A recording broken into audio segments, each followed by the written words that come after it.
Matthew Evans, a wealthy man in his late 70s, sat in his sleek black Bentley, tapping his fingers impatiently on the steering wheel. The Kentucky sun beat down on the asphalt, shimmering in waves of heat, while the car's air conditioning struggled to keep up. His gaze flickered to the side mirror, where his rear tire lay completely flat. Of all days, he muttered under his breath. A man like Matthew wasn't used to setbacks, certainly not ones as trivial as a flat tire. He had spent decades building his empire in finance, navigating the ruthless world of business with precision. Problems were always solved with a call, a check, or sheer authority. Yet today, nothing seemed to work in his favor. His phone showed no signal. The roadside assistance number he dialed repeatedly went nowhere. The road ahead stretched endlessly, empty and quiet. He exhaled sharply, already regretting his decision to drive himself today. Then in the distance, he spotted movement. A young boy, maybe 14 years old, was walking toward him. He wore a faded t-shirt and scuffed sneakers, his hands tucked casually into his pockets. Matthew narrowed his eyes. What's a kid doing out here alone? As the boy approached, he studied the car first, his gaze sharp and assessing. Then he looked up at Matthew, offering a small but confident nod. "Got a flat, sir?" the boy asked. Matthew hesitated. He wasn't used to being approached this way, especially by a kid. "Yes," he admitted, and no phone signal to call for help. The boy smiled lightly, stepping closer. "I can help with that." Before Matthew could respond, the boy was already kneeling by the damaged tire, examining it like a professional. "You got a spare?" he asked. Still taken aback, Matthew gestured toward the trunk. "Yes, but—" "Are you sure you know what you're doing?" The boy grinned. "My grandpa taught me last summer. It's not that hard." And with that, he got to work. Matthew watched, arms crossed. The boy's movements were swift and efficient. He didn't fumble, didn't hesitate, just focused, as if this was second nature to him. Something about it unsettled Matthew, not in a bad way, just unfamiliar. Why is he doing this? 10 minutes later, the job was done. The boy wiped his hands on his jeans, took a step back, and nodded in satisfaction. All set. Matthew reached for his wallet. A man of his stature never accepted help without paying for it. He pulled out a thick wad of cash, holding it out. "Here, I appreciate your help." But the boy didn't take it. Instead, he took a polite step back, shaking his head. "No, sir, I don't need anything. Just happy to help." Matthew blinked. What? People didn't turn down his money. In all his years, in all his dealings, he had never met someone who rejected a financial reward, especially not a kid in worn-out shoes. Before he could say anything, the boy flashed a quick smile, turned, and started walking away. Matthew stood there, still holding the money, watching the boy disappear into the horizon. For the rest of his drive home, he couldn't stop thinking about him. That night, Matthew sat in the grand study of his mansion, a crystal glass of scotch resting in his hand. The dim glow of his antique desk lamp cast long shadows across the bookshelves that lined the walls, shelves filled with volumes he never read anymore. His untouched dinner sat on a tray beside him. Yet his mind was elsewhere. On that boy. He had met thousands of people in his lifetime, businessmen, investors, competitors. Every interaction had a price, an expectation. Yet this boy had helped him without asking for anything in return. It was a concept so foreign, so unbelievable that it unsettled him. He took a slow sip of scotch, replaying the scene in his mind. The kid's steady hands, the way he worked without hesitation, the quiet self-respect in his refusal to take the money. Who was he? Something about the encounter felt unfinished.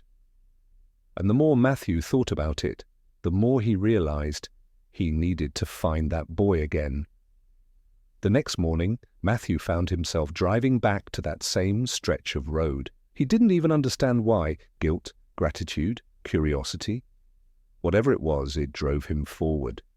He stopped at gas stations, diners, and small-town cafes, asking about a boy with dark hair, about 14, always willing to help. Most people just shrugged, until finally an older woman behind the counter of a small cafe tilted her head. "You must be talking about Elijah," she said, drying her hands on an apron. "That boy's always helping folks, lives with his mama over in Harlan." Matthew's heart skipped a beat. "Harlan?" he repeated. She nodded. "A small town about an hour from here. If you're looking for him, that's where you'll find him." Without hesitation, Matthew got back in his car and headed toward Harlan, Kentucky. The town was quiet, nestled in the foothills of the Appalachians, with modest homes lining the streets. It was the kind of place where everyone knew everyone. Matthew asked around, and soon enough he was standing outside a small, worn-down house on the edge of town. The front porch sagged slightly, the paint peeling in places, but the yard was tidy, well kept. He hesitated. What am I even doing here? Before he could rethink his decision, he knocked. A moment later, the door swung open, revealing a woman in her early 40s. She had tired eyes but a kind face, and she studied Matthew carefully, as if trying to place him. "Can I help you?" she asked. Matthew cleared his throat. "Good morning. He hesitated, feeling strangely self-conscious. "I believe I met your son yesterday. Elijah, right?" At the mention of his name, her expression softened. "That sounds like my Elijah," she said with a small smile. "He's always helping folks." "I just wanted to thank him properly," Matthew said. "He wouldn't accept anything from me yesterday." She gave him a knowing look. "That doesn't surprise me." Then, after a pause, she stepped aside. "He's out back if you'd like to see him." Matthew hesitated. Going inside someone's home, accepting an invitation from a stranger, it wasn't something he was used to. But he found himself stepping over the threshold anyway. The house was small but full of life. The furniture was old but clean, the walls decorated with family photos and hand-drawn pictures, probably from a much younger Elijah. It was nothing like his own mansion, yet strangely it felt warmer. In the backyard, Elijah was repairing a wooden fence, his sleeves rolled up, sweat glistening on his brow.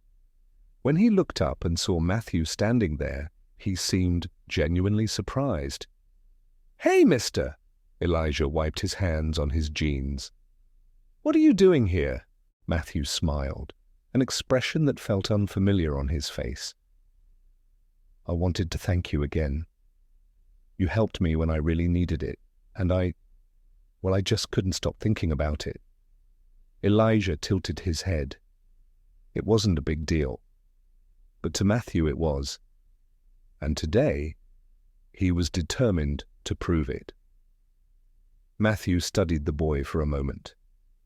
Elijah was young, but there was something solid about him, something that reminded Matthew of himself at that age.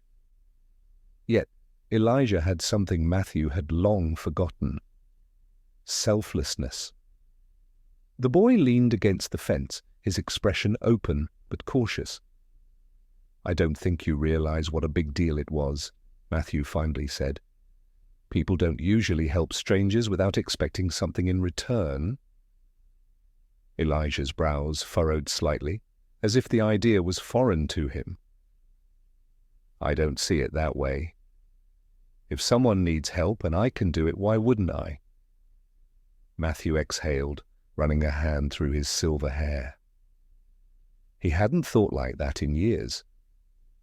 He glanced around the yard. The fence Elijah was fixing had been patched together with mismatched wood. The grass was uneven, and behind the house stood an old, rusted swing set with broken chains. They clearly didn't have much. Yet Elijah had refused his money. "You've got a good head on your shoulders," Matthew said, nodding toward the house. "Your mother must be proud." Elijah grinned, glancing toward the open kitchen window. "She works hard. I just try to help where I can." Matthew hesitated. He had built his life around closing deals, making profits, but for the first time in years, he felt something different. A sense of responsibility, not just toward his wealth, but toward doing something meaningful with it. He took a deep breath. "I'd like to do something for you and your family." Elijah straightened, his expression wary. "We're okay, mister. We don't need anything." Matthew shook his head. "It's not about need, it's about what's right. You helped me, and I want to return the favor." Before Elijah could respond, his mother stepped onto the porch, drying her hands on a dish towel. "Elijah, you better wash up before lunch." Then she glanced at Matthew, her gaze soft but curious. "Would you care to join us?" "It's nothing fancy, but you're welcome." Matthew hesitated. When was the last time someone had invited him to a family meal? Not for business, not for a transaction, just as a person. He cleared his throat. "I'd like that." Inside, the kitchen smelled of freshly baked bread and roasted vegetables. The table was small and surrounded by mismatched chairs, but it was set with care. Matthew took a seat, feeling strangely out of place in his expensive suit among the humble surroundings. As they ate, something unexpected happened. Matthew found himself listening. Elijah talked about his school, his friends, his dream of becoming an engineer. His mother shared stories about the community, speaking with quiet pride about the people who looked out for one another. And Matthew, a man who had spent his life building wealth, winning battles, climbing higher and higher, sat there, humbled. For all his millions, his investments, his status, his own home felt cold and empty compared to this modest house filled with warmth, laughter, and genuine connection. By the time lunch ended, he had made a decision. Matthew set down his fork and looked at Elijah's mother. "You've done a remarkable job raising him." She smiled. "Thank you. He's got a good heart." Matthew nodded, his mind already turning over a plan. They didn't need charity, but they deserved more. And he was going to make sure they got it. That afternoon, Matthew left Elijah's home with a sense of clarity he hadn't felt in years. As he drove back toward his estate, his mind was racing. He had spent decades accumulating wealth, but for what? A bigger house, more cars, stocks and investments that only added numbers to a bank account. None of it had ever made him feel the way he did today. By the time he reached his mansion, he already had a plan. The next morning, Matthew made calls, lots of them. He contacted old colleagues, construction companies and suppliers. He reached out to people who owed him favors. By midday, a plan was in motion. Within a week, trucks and workers arrived in Harlan, pulling up in front of Elijah's house. Matthew stood on the sidewalk, clipboard in hand, directing renovations as Elijah and his mother watched in shock. "You didn't have to do this," his mother said, her voice trembling as she saw the supplies being unloaded.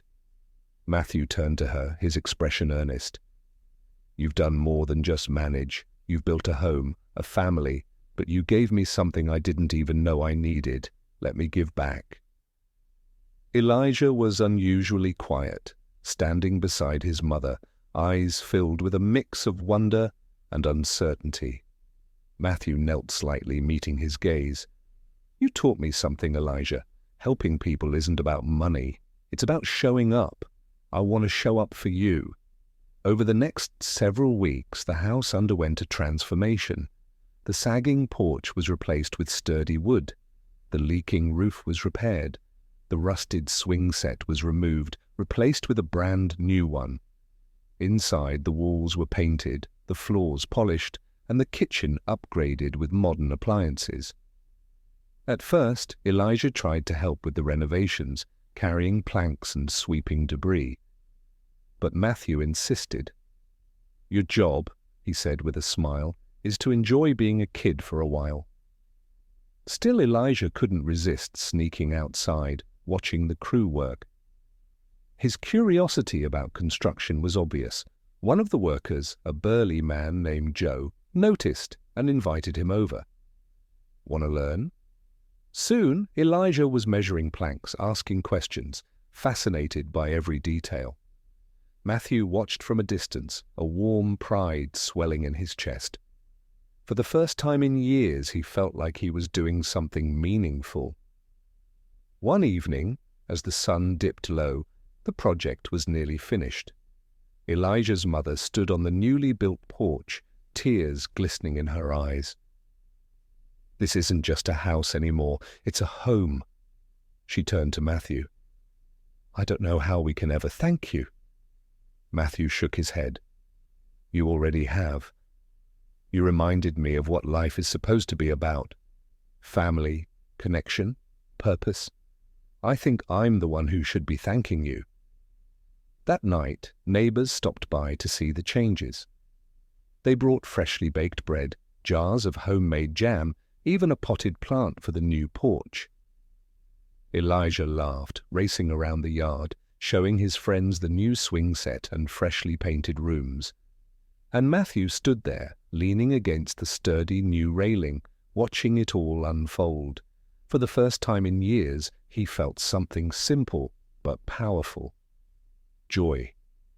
As the sun began to set, Elijah walked up to Matthew, his expression thoughtful. "Mr. Matthew, I've been thinking a lot about what you did for us. I want to do something like that one day. I want to help people too." Matthew placed a hand on Elijah's shoulder, his voice steady. "You already are, Elijah. Your kindness set all of this in motion. Don't ever lose that." The two of them sat together on the porch, watching the sky shift from gold to deep orange. The warmth of the day lingered, but there was a deeper warmth now, one that came from connection, gratitude, and purpose. And as Matthew drove home that night, he knew this wasn't the end. It was just the beginning. The weeks that followed brought more changes. Elijah's curiosity for construction grew into a passion. Matthew arranged for him to shadow the workers, to learn hands-on. Matthew kept coming back to Harlan. Each visit felt less like a trip and more like coming home. He no longer felt like an outsider. He was part of something bigger now. And for the first time in years, he was truly content. The story ended where it had begun, on a quiet road, in a small town with a boy who reminded a wealthy man of life's greatest lesson. It's not about what you have, it's about what you give.